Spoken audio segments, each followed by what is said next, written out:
So friends, for your kind attention, we will take a disclaimer. I am not an authorized advisor or broker or research analyst. This discussion is only for the information purpose. I am not suggesting or influencing anyone for any kind of the investment or trade. I am not responsible for any unsuccessful event or moment. Be aware of the market risk before any decision. Thank you.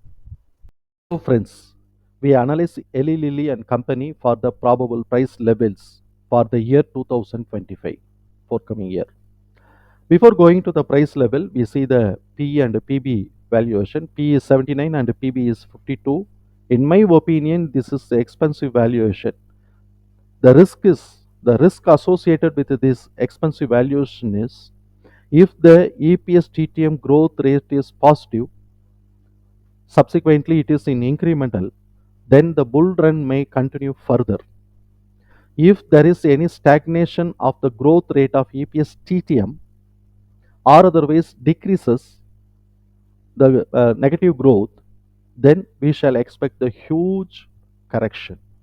So this risk is associated with all kind of the expensive value stocks. These stocks too. We must be very careful while taking any kind of the trade decisions. Let's see what might be the projection. Let's see the projections for the forthcoming year. Say at present Q3 result, up to the Q3 result was reported, and we are awaiting for the Q4 result. The EPS for the Q4 is estimated through the EPS TTM, the average of the EPS TTM. So the average comes around 2.5. If we say if it is true, this estimation is true, then the EPS TTM might be 9.95. If the company is matched with this estimated EPS, then its price level is 889 to as a high and 130 as a low. Suppose if this EPS level, the actual EPS level is beyond our estimations, then it may go subsequently, it may go up further, and it may touch up to the level of 1124. Suppose if it is the actual result is not matched with the estimation or otherwise it is far below from our estimation, then the stock price may take a huge correction. The first level of correction up to 644. This is the support zone. This is a support zone. First level of support zone. And the second level of support zone, it is up to 362. Support zone price level is 362 289, and the third level, 362 to 290, and the third level is 229 to 100 and second support level is 534 to 441, and third support is 360 to 290 89 90. So this is the support line. I arranged all these price levels in the chart. Now see, what is the price range if the estimation is matched? If the estimation is actual result is matched with our estimation, or otherwise far below the level of estimation, then its price range between 130 as a low and 889 as a high. Since if it is far below, it is below the estimation level, it has to hit the support levels. The first support level, it is already, the price movement is already in the support 1 zone. So support 1 zone up now it is already touched the midpoint of the support level zone.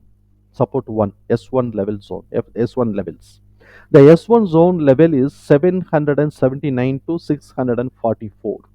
It has already touched the midpoint of this level and take the correction, and now it is moving down. So if this fall is continue, then it is expected to touch the level of 644 and take a little bit of the correction, and takes the if the subsequent fall is continued, then it may comes to the level of support zone 2. The S2 zone level is 534 to 441. So it may take a correction at 509. This might be the midpoint, and it grow up to the midpoint of this zone gap, then subsequently it may come to the level of 441. There is a huge gap, and this gap will be filled if the downtrend, falling bearish trend is continued. And meanwhile, the first quarter result for the next year first quarter result will be reported. If that actual result also is not meeting with the estimation level, then it may continue further, the fall may continue further up to the third support level range of 360 to 290, and it may take the correction up to the level of 130, depends upon the actual level, which is the distance with the estimation level.